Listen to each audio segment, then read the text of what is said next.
It was my granddaughter who told me, without meaning to. She was 7 years old and she said, "Grandma, Daddy says you're going to live somewhere else soon." He held her hand, and I did not cry. I had learned by then how to keep my face very still. That evening I checked the small recorder I had placed near the telephone in the hallway, and I listened to a conversation between my son and his wife that answered every question I had been too frightened to ask out loud. I want you to understand something before I go any further. I did not pick up that recorder because I was angry. I did not place it near the telephone because I had watched too many crime programs, or because I had become someone suspicious and bitter in my old age. I placed it there because I had spent months watching my own son look through me instead of at me, and I needed to know whether what I was seeing was real. I needed to know whether I was losing my mind, the way they kept suggesting, or whether something else entirely was happening inside my own home. Before I tell you the rest of this, I want to say something to those of you watching right now. If you have ever sat in a room full of your own family and felt completely invisible, if you have ever been corrected and managed and spoken over by people who smiled while they did it, I want you to know that this story is for you. Please take a moment and like this video if you feel that. And if you are new here, subscribe. There are more stories like this one, and every single one of them matters. Now let me tell you who I am, not who they decided I was becoming. Who I actually am. My name is Margaret. I am 73 years old. I have lived in my home for 31 years. I know every sound it makes in the night. I know which floorboard speaks when the temperature drops. I know where the light falls in the late afternoon through the kitchen window, that particular gold that comes in October and stays just long enough to remind you that beauty does not ask permission. I am a woman who reads, who writes things down, who remembers what was said and when and by whom. I have a mind that has always worked precisely, and the suggestion that it was failing was not just insulting. It was a carefully constructed lie. My husband Robert died 11 years ago after a long illness. We had been married for 38 years. I was his caregiver for the last 4 of those years, and I did that work without complaint and without asking anyone for help, because that is what love looks like when it stops being easy. When he died, I did not collapse. I grieved deeply and privately, and then I got up and I continued. I kept the house. I paid the bills. I maintained the garden he had planted, and the kitchen he had loved, and the life we had built together inside these walls. The house is in my name. It has always been in my name. Robert and I made that decision deliberately. A legal and financial structure we had thought through carefully together before his illness progressed. I mention this because it matters enormously to everything that came after. My son Daniel is 44 years old. I raised him largely alone after Robert became ill, and I am proud of the man he became. Or I was proud. I am still working through what I feel now. He married a woman named Carla 12 years ago. I welcomed her. I meant that welcome sincerely. When their daughter Lily was born, I was in the waiting room with flowers I had grown myself, and when they brought her out, he held her, and I felt the particular joy that only a grandchild can produce. Something larger and softer than almost anything else I have known. I babysat without being asked. I cooked. I helped with money during 2 separate periods when Daniel and Carla were struggling financially. I never mentioned those loans again after they were given. I gave because they needed it, and because I loved them, and because that is what a mother does. I also stayed quiet when I disagreed. I stayed quiet when Carla rearranged my kitchen during a visit without asking. I stayed quiet when Daniel canceled plans without explanation. I stayed quiet through small slights and larger ones because I believed that family required a generosity of silence, and I had always been willing to provide it. I understand now that my silence may have been mistaken for something it was not. It may have been mistaken for weakness, or for a woman who could be managed. The first change was so small I nearly missed it. It was a Sunday dinner, the kind I had hosted for years. Lily was telling a story about something that had happened at school, and I laughed and said that reminded me of something Daniel had done at the same age. And before I could finish the sentence, Carla said, gently and with a smile, "Oh, she tells this one a lot." She looked at Daniel when she said it. Not at me, at him, and he nodded, just slightly, as if confirming something he already knew. The thing was, I had never told that story at dinner before. I was certain of it, but no one argued the point, and the conversation moved on, and I sat with my fork in my hand, and I filed the moment away without knowing why. After that, I noticed the pattern more clearly. Because I was paying attention, Carla would correct me softly. She would finish my sentences with the wrong ending, and then smile as if she had helped me. She would tell Lily, "Grandma gets a little mixed up sometimes, sweetheart," in a tone of voice that was warm and patient, and that made my blood go cold every single time. Daniel said nothing to counter any of it. He would look at his plate, or change the subject, or agree with something vague and non-committal. That still amounted to agreement. The woman who had raised him, who had sat up with him through fevers and heartbreaks, and every difficult year of his growing up, was being slowly and carefully rewritten in front of his daughter, and he was letting it happen. Invitations became less frequent. I noticed that family gatherings I would previously have been told about in advance were sometimes mentioned after the fact, with an apologetic explanation that they had not wanted to overwhelm me. A trip to visit Carla's sister, a birthday dinner for a friend of Daniel's I had known for 20 years. I was not told. They had decided, without discussing it with me, that I might find it too much. They were simplifying my life on my behalf. They had not asked whether I wanted it simplified. Then came the doctor's appointment. Carla called on a Tuesday and said she had made me a routine checkup with a physician she had heard good things about. She said it so casually. She offered to drive me. She made it sound like a kindness, and I accepted it as one, because I was still, at that point, extending every benefit of every doubt. But when I sat in that examination room, and the doctor began asking me questions, I understood very quickly that this was not a routine checkup. He asked me to count backward from 100 by sevens. He asked me to remember 3 words and repeat them back to him 10 minutes later. He asked me whether I ever felt confused in familiar places. He asked me whether I had ever left the stove on. I answered every question correctly and calmly, and I smiled at him, the way I had learned to smile at things that frightened me. When he finished, I asked him directly who had referred me and what they had said. He looked at his notes. He said that a family member had expressed concern about some recent changes in my behavior and memory. I thanked him. I got my coat. I walked out to where Carla was waiting in the car, and I told her the appointment had gone very well. She said she was so glad. She asked if the doctor had any concerns. I said none at all. She nodded and smiled, and I watched her face carefully, and I saw something move behind her eyes that she controlled before I could name it. She had been hoping for a different answer. I was as certain of that as I had ever been certain of anything. When I got home that evening, I sat at my kitchen table for a long time. I looked at the room around me, the photographs on the wall, the teapot Robert had brought home from a trip many years ago, the shelf of books I had read and reread, the garden visible through the window, going quiet for the season. I thought about what it would mean to lose this, not through death, which I had made my peace with in the years since Robert left, but through someone else's decision, through paperwork I had not read, and signatures I had not given, and a narrative about my own mind that I had no part in writing. And then I got up, and I went to the drawer where I kept my phone and my charger and a few other small things, and I made a decision.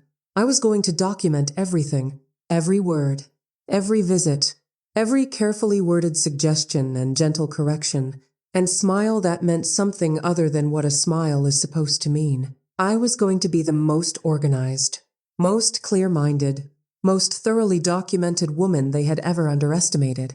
The legal envelope arrived about 2 weeks later.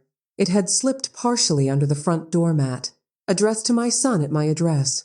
Daniel did not live here. He had not lived here for 20 years. The return address was a firm I did not recognize. I stood in my doorway in the morning light, and I looked at it for a long moment. I did not open it.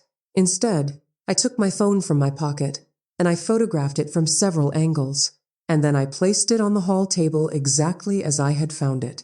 When Daniel came by that week, to help me, as he called it, with a few things around the house, I mentioned casually that some mail had come for him. He picked it up quickly. Too quickly. He thanked me without looking at me directly, and slid it into his jacket pocket, and said something about having used my address for a few things. Nothing important. The subject changed before I could ask anything further. That evening, I sat with my laptop, and I searched the name of the firm from my photograph. It was a legal practice specializing in elder law and estate planning. I searched the names of the attorneys listed on the website. I searched for any connection I could find between that firm and anything involving my property or my finances. Then I closed my laptop, and I went to the small recording device I had ordered online and placed near the hallway telephone, and I pressed play on the most recent audio it had captured. I listened for a long time. I did not sleep well that night, but by morning, I knew two things I had not known the day before. The plan was already in motion, and I was the only person in a position to stop it. I want to describe what the next several weeks felt like from the inside, because I think it matters. On the surface, nothing changed. Sunday dinners continued.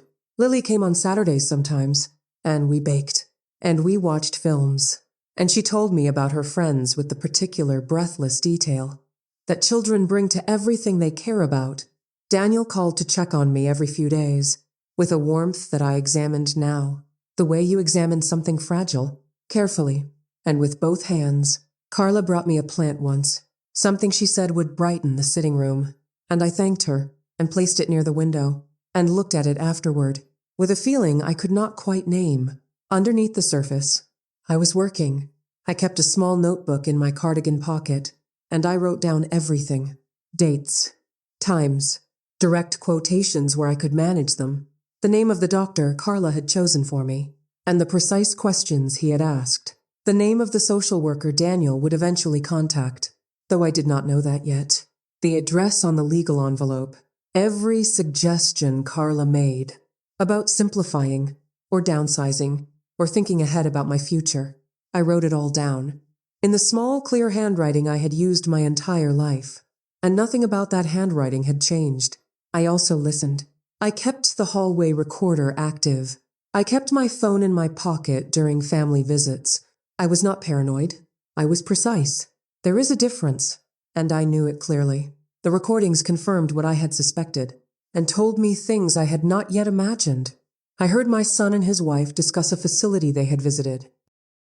I heard them talk about timelines. I heard my name used in a way that turned my stomach, not cruelly, not in a way that could be called monstrous if played to a stranger, but in a way that made clear I was being discussed as a problem with a solution, rather than a person with a life. I heard Carla say that once the paperwork was in place, it would all move quickly. I heard my son say he just hoped she would not make it difficult. I sat in my kitchen, with my tea going cold, and I pressed stop, and I looked out at the garden for a long time. Then my granddaughter said what she said.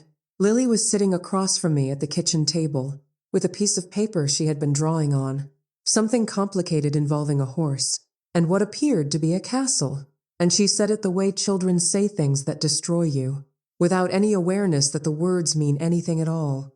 "Grandma, Daddy says you're going to live somewhere else soon." She did not look up from her drawing. I looked at the top of her head, her dark hair, the particular way she held her pencil with too many fingers, a habit I had never been able to correct, and I felt something move through me that I will not try to fully describe. He held her hand. I asked her if she wanted more biscuits.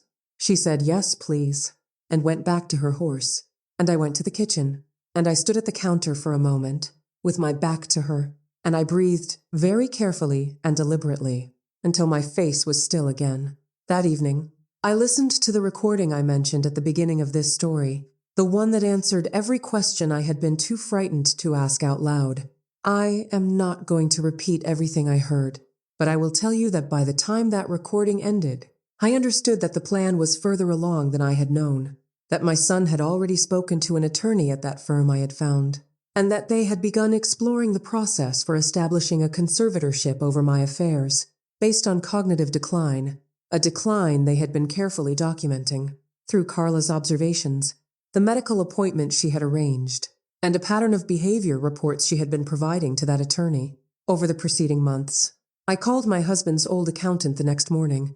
Gerald had managed our finances for nearly 20 years and was one of the most straightforward men I had ever known.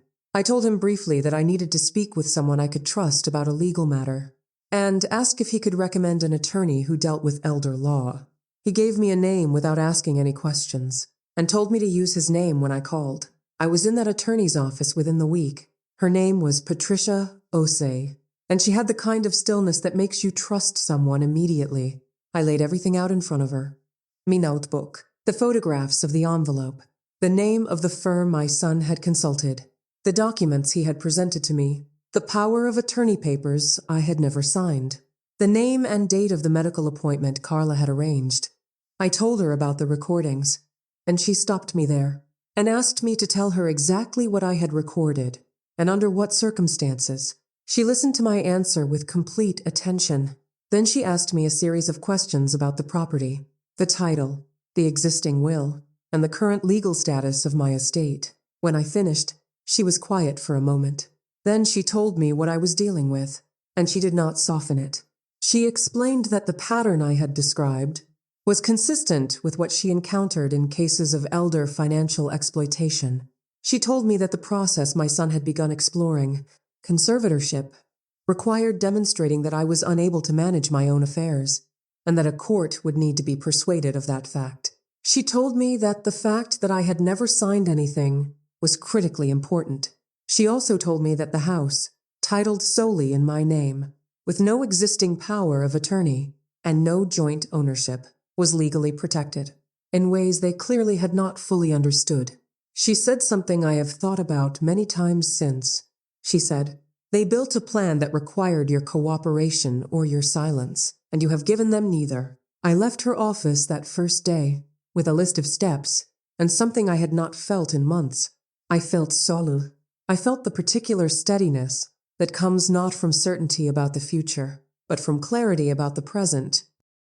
We moved quickly and quietly. Patricia arranged for an independent physician to conduct a full cognitive assessment, formal and documented, with the findings placed on record.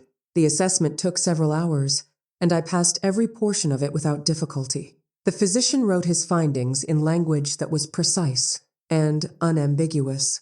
Patricia updated my estate documents with full witnessed clarity. She helped me establish a legal structure around the property that would require multiple layers of consent and documentation before anything could be changed or transferred. She added the name of a trusted friend, a woman named Dorothy, who had known me for 40 years, as an additional contact on my legal and medical records. She advised me to continue behaving normally and to allow the recordings to accumulate for a defined period. She said, "Let them take one more step.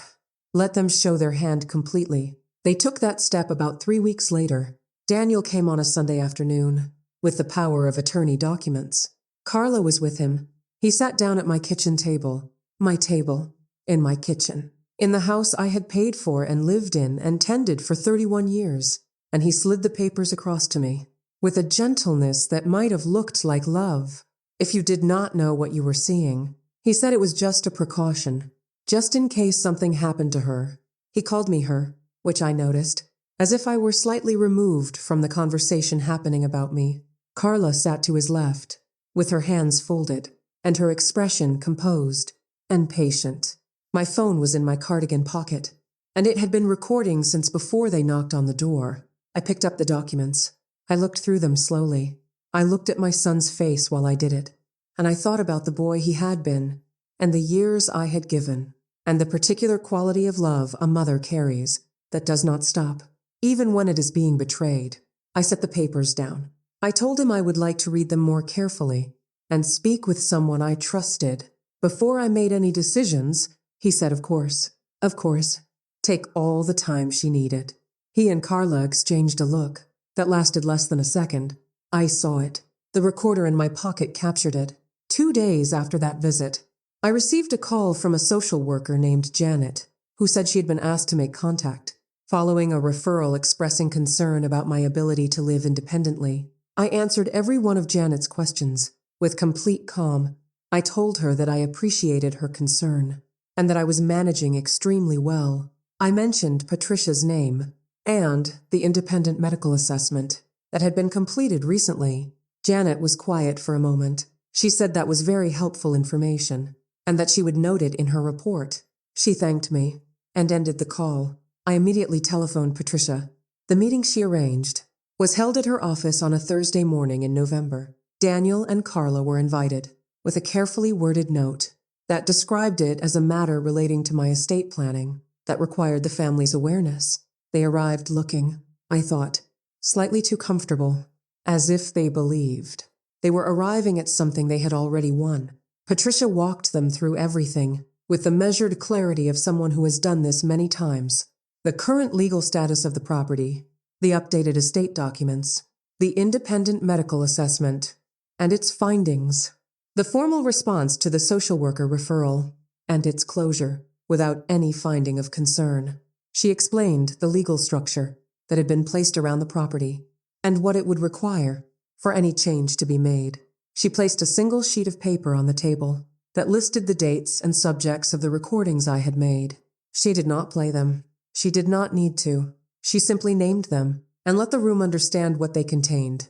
Daniel's face changed in a way I had never seen before. It was not anger exactly.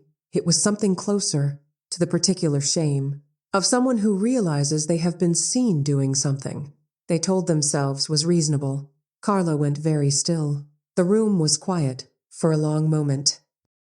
I looked at my son. I thought carefully about what I wanted to say, and I kept it brief, because the best things usually are. I told him that I had loved him his entire life, and that I had given him everything I had to give. I told him that I understood people made mistakes, and that I was not there to punish him, but to make one thing clear. I told him that I had seen everything, that I had always been watching, and that nothing they had planned was going to happen the way they had intended. I told him that what happened between us next was entirely his choice. He did not speak for a long time. When he finally did, he did not apologize. He looked at the table, and he said, quietly, and with something in his voice I could not quite identify, "I didn't think you knew." I told him I had always known. That was the truest thing I said in that room, and it was also, in its way, the saddest. The weeks after that meeting were strange and quiet. Carla did not contact me for a long time. Daniel called once. About a month later, the conversation was careful and short and contained nothing that resembled a real apology. But it also contained nothing hostile, and I held that as a beginning of something, though I did not know yet what. Lily still came on Saturdays. We still baked. She still held her pencil with too many fingers, and told me everything about her week, with complete and serious focus.